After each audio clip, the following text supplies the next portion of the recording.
My people, Richardson Hitchins versus George Kambosos is going down next month. And I gotta tell you, that fight, I find it to be very interesting for different reasons. Number one, George Kambosos was able to climb his way back up to another title shot, and I'm pretty sure he got a chip on his shoulder. Because at this point, people consider him like a one-shot deal. He got lucky versus Teofimo, or they underestimated him. Okay, he won a title, but can he become a two-time champion? We're gonna find out. Um, Richardson Hitchins feels very confident that he's gonna be able to beat Kambosos. In fact, he's been saying that he's gonna stop him. Um, so you have a young fighter who's trying to prove himself. Hitchens, he's already a world champion, but he's still trying to get a name in his resume. He's still trying to show, like, I am who I say I am. And, George Kambosos is a good win for his resume. Can he beat Kambosos? We're going to find out.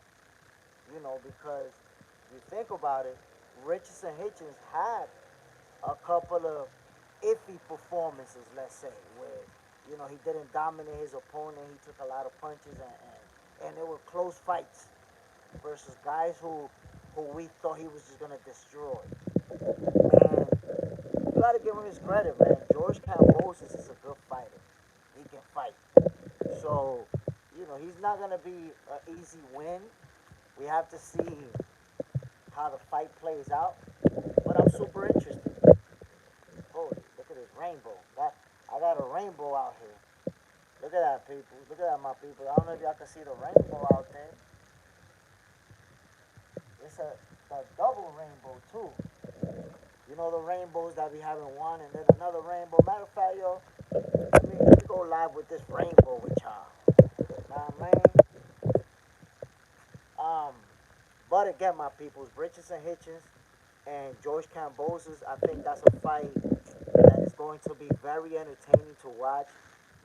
Kambosos got that style where he's gonna go forward, he's gonna let his hands go. And Richardson Hitchens, man, he's a boxer, a pure boxer puncher. He can do both. And he told Kambosos face to face, I'ma stand in there with you and trade toe to toe, blow for blow. Cause Kambosos tried to make it seem like he thinks Richardson Hitchens is gonna be running for him.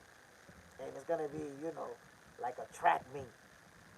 Hey, yo, Hitchens is telling him, like, bro, we're gonna go toe to toe, blow for blow. We're gonna fight.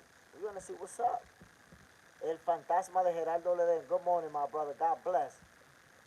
A little noise and your volume is low. Let me see if I can adjust that. Let me know if you can hear me better now. I do got the microphone on here. Let me know if you can hear me better. I don't know if y'all can see there's a huge rainbow in the background and whatnot. Let me know if you can hear me better, my brother. But again, my peoples, Richardson Hitchens versus George Kambosos, that's going down next month. That's a fight that I'm personally looking forward to. Like I said, both guys, in a way, they have a chip on his shoulder, on their shoulder. Richardson Hitchens, he's trying to prove himself. George Kambosos, he's trying to, show that he is a world champion, that he can, win at the highest level. There we go. That's what's up. Appreciate it, my brother. So I think that, when you have two fighters that are both trying to prove something, that both have a different chip on their shoulder, yo, listen, Cambosos, he's going to try to show out on Richardson Hitchens. And Richardson Hitchens is going to do the same thing. He's going to try to show out on Kambosos. He's saying that he's going to stop him. Put it to you like that. Richardson Hitchens is going to be aiming for the stoppage. So when you have a fight, of this type where both guys have something to prove, both guys feel confident themselves, you have, what could potentially be a slugfest coming up. We're going to find out. We're going to find out. Both of those guys, want it really, really bad. And then Kambosos, he's already, a former world champion. He's gonna go up against a reigning world champion in Richardson Hitchins. You're gonna find out. I tell you what though, I can assure you that Kambosos, the lights are not gonna be too big for him. The stage is not gonna be too big for him. He's been in there with Devin Haney twice. Been in there with Vasil Lomachenko. So he's been in there with some big boys. Guys that are, you know, of a bigger name than Richardson Hitchins, who's coming up now. Let's see. Let's see how it plays out, my people. But honestly, that's one of those fights that it's in June, so we still have enough time to go. A lot of people not talking about it yet. But I think that's one of those that we have to keep our eye on. That we have to, have that anticipation because it's gonna be a good fight. It is gonna be a good fight, my people. I promise you. Um, and I said it earlier, man. I was talking about that, I think, yesterday or the day before. There's a lot of good fights coming up, my peoples. Because I'm talking about Kambosos and Hitchins, but we also got Shakur Stevenson and William Zepeda coming up. We have Tank Davis versus Lamar Roach, the rematch coming up. We got Manny Pacquiao versus Mario Barrios. Is Manny Pacquiao going to be able to make history? We're going to see. A lot of people already telling me that it's not going to happen, that Pacquiao is too old. But I'm telling y'all, man, I'm not willing to write Pacquiao off. I'm really not. I'm not willing to write him off because we saw what happened with Keith Thurman. We thought he was going to wash Pacquiao, and look, Manny Pacquiao upset him. Ramirez, Keyshawn, and Edwin brother también. Don't forget that. Edwin coming for that win. Yeah, man. Keyshawn Davis, Edwin De Los Santos. That's going to be a heck of a fight. The only thing I'm concerned with De Los Santos, my brother, is that he's been inactive for quite some time. Inactivity is the enemy of a fighter. And De Los Santos, that's, if I'm not mistaken, he's still with PBC. And he's, one of the PBC fighters who's been inactive, just like many of them have. So I don't know about that inactivity, my brother. Keyshawn Davis has been real active, been fighting tough competition. Obviously, he's been on a tear, winning, in vicious fashion. And then you got Edwin De Los Santos, who hasn't been active at all. So I don't know, my brother. I think that Keyshawn Davis is going to win that fight. Yes, Edwin De Los Santos is an elite level fighter, and I'm sure he's gonna make it a fight. It's gonna be an interesting fight to watch.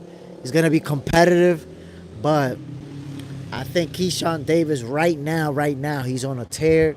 He got momentum in his favor, and I don't know. Honestly, my brother, I can't see De Los Santos beating Keyshawn Davis, and that's my guy. I like Edwin De Los Santos, but I just can't see it happening, my brother. Real talk. Ramirez, Edwin got his body great now. Sometimes a break is good for you, brother. Oh, no. I'm not saying that a break is not good. But, I don't know, man. I don't know. I don't think in his case, because, look, here's when I think a break is good for you. Number one, if you had a year where you fought 4, 5 times, you had a lot of fights in a year, it's good to start that following year to take, 5 months, 6 months, 7 months off. That's good. Or if you're in a fighter who you're already in your mid 40s, like Crawford, Canelo, your mid 30s, late 30s, it's good to take a break, to let your body heal. But Edwin De Los Santos, that type of break where, he lost to Shakur Stevenson and just took a long ass break. He didn't take a beating. He didn't take a lot of punishment. So I don't think he needed a break. I just think, like a lot of other PBC fighters, he got caught in a situation where, they just couldn't get opponents for him. They don't got a lot of shows lined up. And he just fell to inactivity. But we're going to find out. We're going to find out, my guy. Ramirez. But love, Box Center. No doubt, my brother. Salute. I appreciate it. But I tell you what, my brother. Edwin De Los Santos is a fighter who I have a lot of respect for. Like I said, man, he's an elite level fighter. And, I had some people telling me, oh, Keyshawn Davis is going to wash him. Keyshawn is going to make it look easy. It's not going to happen like that. Nobody makes it look easy versus Edwin De Los Santos, period. Top level fighter. Very fast, great footwork, hand speed, ring IQ. Yeah, he can fight. And Edwin De Los Santos is a guy that can box and can fight. He can do it both. He can fight you in a football field. He can fight you inside of a phone booth. So I expect Keyshawn Davis to have his hands full and to really have to work for that victory. But I think that he is going to win that fight. I really do believe it. It's going to be a good one. It's going to be a competitive one. But I got Keyshawn Davis handling business when it comes to that fight. And of course, man, y'all know we got Terrence Buck Crawford and Canelo Alvarez too. That's a fight that I can't wait for. Everybody knows that is the biggest fight in boxing. There's no bigger fight in boxing right now than Canelo Alvarez versus Terrence Buck Crawford. There isn't. And you got to understand, my peoples, that so many have already made a prediction. So many have already said that, Canelo's going to win this fight. Canelo's going to make it look easy and all this and that. But that's it. It's going down in September. And y'all about to find out how special Terrence Crawford actually is. Should have found out, should have understood how special Crawford is when he did what he did to Errol Spence. Like what type of beating that was. Even right now, think about it. Errol Spence versus Terrence Crawford took place 2 years ago. And ever since then, what beating have you seen in boxing that you could say, yeah, that looks like the beating that Crawford gave Errol? What beating have you seen that have been that one-sided? Y'all tell me, my peoples. Y'all tell me. So, Terrence Crawford already proved his greatness, but people don't want to accept it. I think there will be some who finally accept Crawford's greatness after he put the beats on Canelo Alvarez. But there's also going to be people, making excuses, saying, nah, Crawford, Canelo wasn't the same. And Crawford, he won by luck. And I don't know what excuses people are going to come up with. I don't know. Retro Flux. Yo, why don't you start watching MMA? What's the deal, Retro Flux? Nah, my brother, sometimes I do watch MMA. I just don't follow it enough. I don't like to give opinions on something that I don't have that type of knowledge on. But I do watch sometimes. So you think Canelo gonna lose his next one? Yeah, my brother, Crawford is gonna beat Canelo Alvarez. I feel pretty confident that's gonna happen. I do see a competitive fight. I think, Crawford is gonna have his moments. Canelo's gonna have his moments. They're gonna go back and forth. They're both gonna land some good shots on each other. But ultimately, this fight is not gonna break down to who hits harder. It's not gonna go down to power. It's gonna go down to boxing skills. The more skilled boxer is gonna win it. And I think that's gonna be Crawford. If you think about it, most of the times that people talk about it in Canelo's favor, they focus on, Canelo being bigger, Crawford moving up multiple divisions. They say Canelo's gonna break him down to the body and walk him down and all this stuff. So basically, people's focus is mostly on power. Because when you talk about size, that's really what you're saying. He's bigger, so he's stronger. And I think in a subliminal way, that kind of says a lot, that you only think Canelo's going to beat Crawford because of power. In a subliminal way, it's kind of like that Crawford is the better boxer because you keep clinging on to power. Christopher Marfleet, Canelo just knocks him out. End of. You're gonna be disappointed, man. That's that's all I could tell you, my guy. You think Canelo's just gonna knock him out? You're gonna be disappointed. I hope the next day after they fight, you join this live and we talk about it again. Because a lot of people make your predictions, and then the day after the fight, you don't show up. I don't see you on the live. You know, your Wi-Fi went down. Your internet was too slow. For some reason, you couldn't make it to the live and come see me after that ass whooping. When Retro Flux, when is the fight? The fight is on September, if I'm not mistaken, I think it's September 13th. I know it's the second Saturday of September. I think it's the 13th.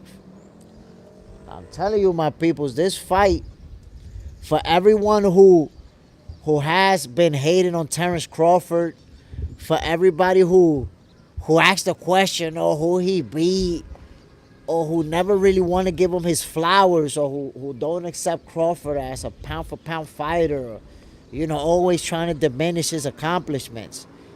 What you gonna say when he whooped Canelo? What's gonna be the next excuse? Retro Flux, damn, these guys got a ton of time to prepare. Of course, they're already, working on preparations. They're not in training camp yet, but they're already doing some little things here and there. And the one thing, Retro Flux, that I want to point out, did you notice when Canelo beat Skull and Crawford went into the ring and they did a face-off?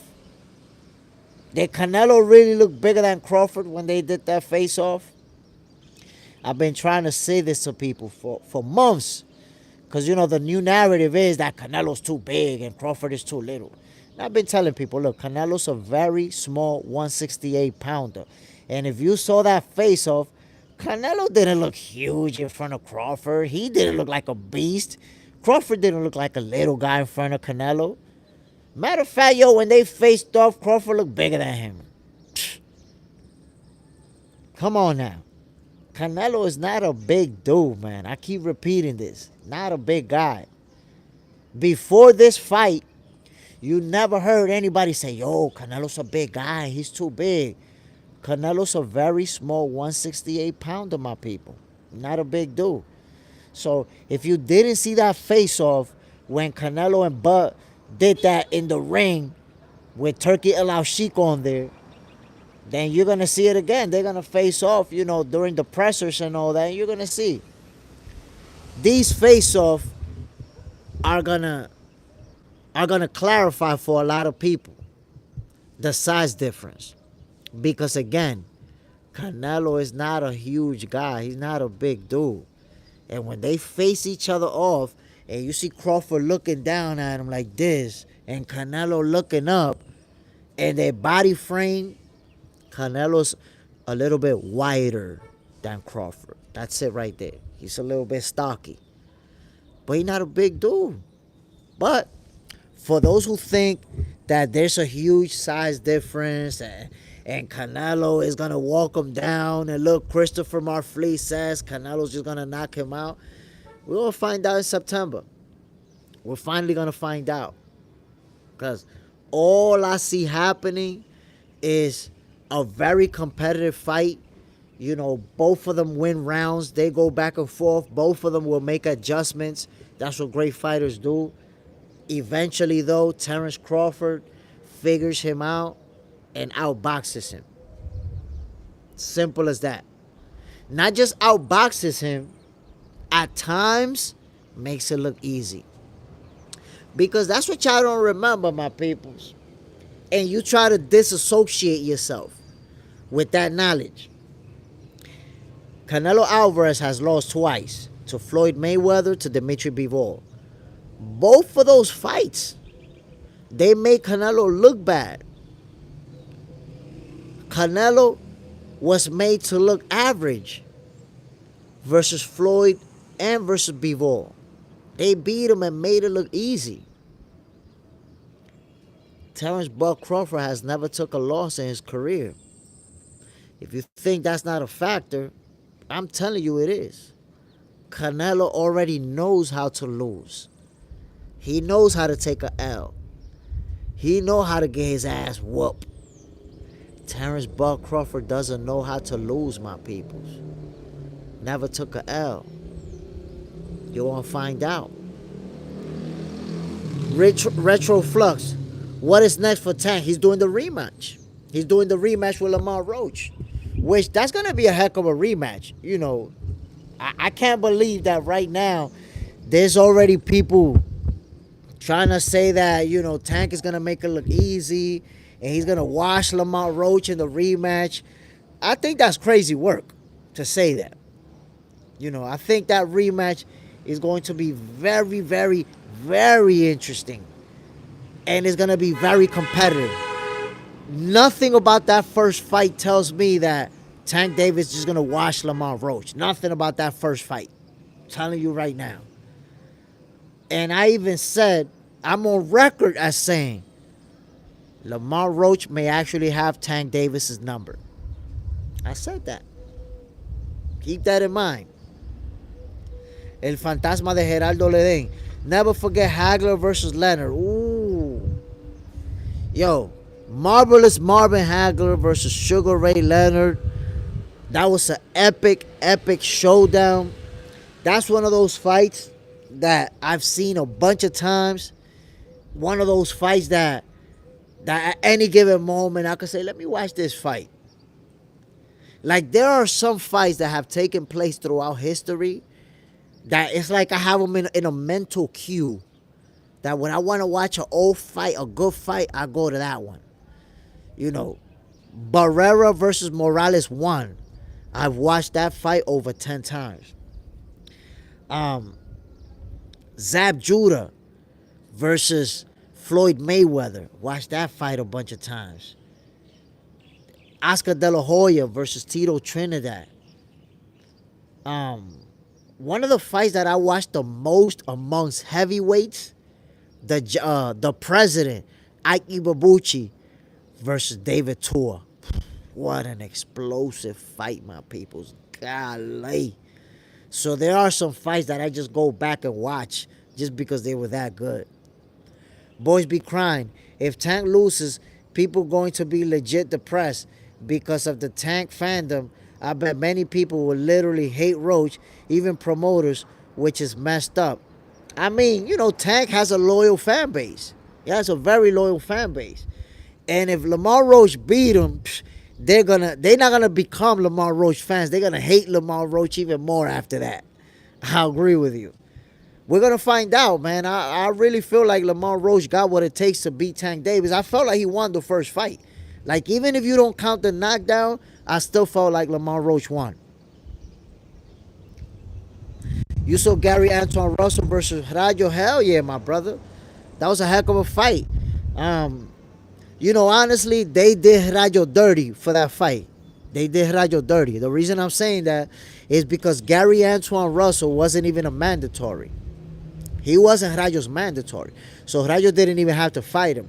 But Mikey Garcia's brother, what's Mikey Garcia's brother's name? The guy, the trainer, he said that basically PBC told Rayo, you either gonna fight him or you're not fighting at all. You're gonna stay inactive.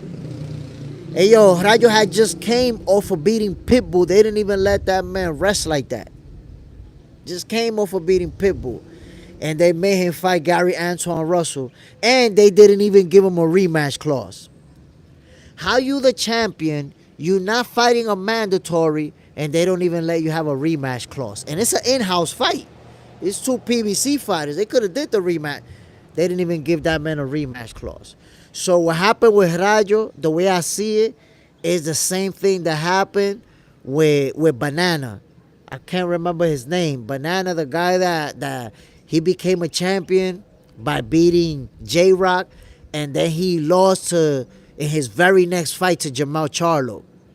So what I see that happened with Rayo in that fight is that he was supposed to lose to Pitbull. They took Rayo to lose to Pitbull, but he shocked everyone. He beat him.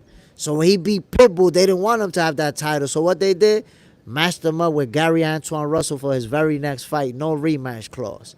So I feel like they did Rayo dirty on that one. That's my take. But that was a good fight. Gary Antoine Russell is a special fighter. I want to see what he's going to do at 140, man. Retro Flux, what do you think about Eubanks Sr.'s career? Well, Chris Eubanks Sr. he's a Hall of Famer. He's a Hall of Famer, an all-time great, and one of UK's best fighter ever, if not the best fighter to come out of the UK. Boys be crying. You saw Dave Allen versus Fisher 2 fight and the UK card with Taylor and Itama on it. It was crazy. Didn't expect from a UK card. Bro, Dave Allen and Fisher 2 was crazy. I was actually calling that fight. That was crazy. What a brutal knockout. And by the way, Josh Taylor versus... Damn, I can't remember brother's name. This brother that beat Josh Taylor... I wasn't expecting that. I was not expecting Taylor to lose that fight. He did. Let's see what Taylor is able to do at the welterweight division. You know, he didn't start off the way he wanted to, obviously, but we'll see. Shib Sean, what's good, OG? What's the deal, my brother? You already know what it is, man. We talking boxing, doing what we do. Rams Rio, I think Richardson Hitchins will win, but I'm praying Kambosos wins. So look, man, Richardson Hitchins versus George Kambosos, that's a real good fight. That's a real competitive fight. Boys be crying. Essuman, yes. Essuman, you know, he surprised Josh Taylor, who has said he was going to knock him out. Josh Taylor said he was going to knock him out. And look what happens. But yeah, man, Richardson and Kambosos, the reason I feel like Richardson and Kambosos going to be a real good fight is because Richardson is still looking to put a good name on his resume, which Kambosos does that. And he want to, you know, go out there and look good in that win. And then Kambosos got a chip on his shoulder. You know, he's a former title holder, former champion. But after he lost to Devin Haney twice in a row, he lost again to Lomachenko. And he hasn't been able to, you know, capture that glory once again. So this might actually be Kambosos' last chance at a title shot. It might be. He loses, he might just become a gatekeeper going forward. So he got a chip on his shoulder. Let's see how he does. Let's see what he's able to do. Boys be crying. They are friends. I don't think it will happen. I need Gary Antoine versus Teofimo. I like that fight. I like that fight. Kambosos' birthday is the same day when he fight. That's tough. Whoa. And sometimes that could be a motivation that makes a guy, you know, give his all-time best performance. We'll see. But Gary Antoine Russell and Teofimo Lopez, that's a great fight. I like it a lot. But I don't think we're going to get it, at least now, because Gary Antoine Russell is focused, you know, in the 140 division. I'm pretty sure he's trying to unify titles and accomplish more. While Teofimo Lopez has his sights set on the welterweight division. You can already see there's been talks about a possible showdown between Jerome Boots Ennis and Teofimo Lopez. I really want that fight, my peoples. I really want that fight. I know that right now there's like this triangle going on because Devin Haney is trying to get that action with Teofimo. Devin Haney wants to fight Teo. And I like that fight too. And Devin Haney, Bill Haney, has said that, you know, they like to make Teo versus Boots. So whether it's Devin Haney fighting Teofimo, or Devin Haney fighting Boots, or Teofimo fighting Boots, all of those fights, who wouldn't want to see him? Who wouldn't want to, you know, enjoy those type of showdowns? But And now, we're talking about the possibility of Teofimo Lopez and Gary Antoine Russell. But like I said, I honestly don't believe that Teofimo will go back down to 140. Once he started calling out Boots, um, he also mentioned at one point even Ryan Garcia. And that's it. To me, those guys will never fight at 140 again. Same with Ryan Garcia. I don't see him. He already mentioned Boots' name. I think he may have mentioned Blair the Flair. So I look, Ryan Garcia, Teofimo Lopez, Devin Haney. I don't think any of them will ever fight at 140 again. I think all of them will be at 147 going forward. That's my perception. My people. Oh, wait a minute. Boys be crying. Balo Gun, the dude that Itama knocked out, I hope to see the brother back. At 40, he did decently and got a heart. So, I think that, I'm going to be honest, man. When I was watching that fight, I was like, yo, this dude can pull off the upset. Está bien, more, ya voy. I was like, this dude can pull off the upset the way he's, looking confident. So I think he'll get more opportunities when you show up like that. And I've said it before, in a losing effort, your stock can go up. And I think that he, even though he lost, put up a real good fight, he'll get more opportunities. Boys be crying. Only amazing fights for the future. Fights I will miss sleep for, since in these cars start at like 11 a.m. for me and end around 3 to 4 in the morning. And top around 6, 7 in the morning sometimes. That's crazy, man. But that's how you know the love that we got for the sweet science, my brother. When you're talking about people getting up at 2 in the morning, 1 in the morning to watch fights, 5 in the morning, that's how you know we love the sweet science. My peoples, I'm about to get the hell out of here. Happy Monday to everybody. I hope every one of you have a great week. Shout out to Boys Be Crying, Rams Rail, Shim Sean, and everybody else. Retro Flux, Christopher Marfleet, everybody else who came through, check in early in the morning. Y'all already know what it is, my peoples. I'm Jay Smith. This is Box Center. This is your favorite boxers, favorite boxing show. And don't forget, my peoples, that I will be live Mondays through Fridays at 7 p.m. Eastern Time. Come check in with me, my peoples. We're going to be talking about the sweet science, doing what we do. One love to everybody. Salute. Peace. I'm out of here.